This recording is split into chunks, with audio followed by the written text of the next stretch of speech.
Hello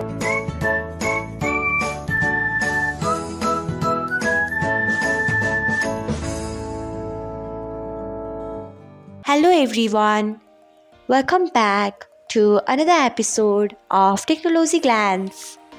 Today, in this video, I'm going to guide you through how you can edit a posted post on Instagram. So, let's get started. Firstly, open Instagram app in your device. Then tap on profile icon. Next, find the post which you want to edit. Then tap on it. After that, tap on three dots icon. Next, tap on edit.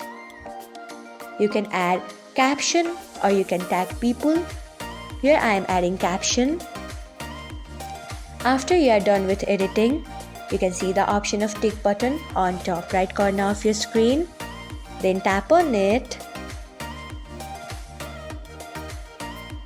So, this is how you can edit a posted post on Instagram. Thanks for watching. If you found this guide helpful, we would love it if you hit the thumbs up button below.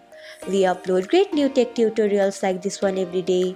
So, do not forget to subscribe to our channel and hit the bell icon so that you will never miss another update.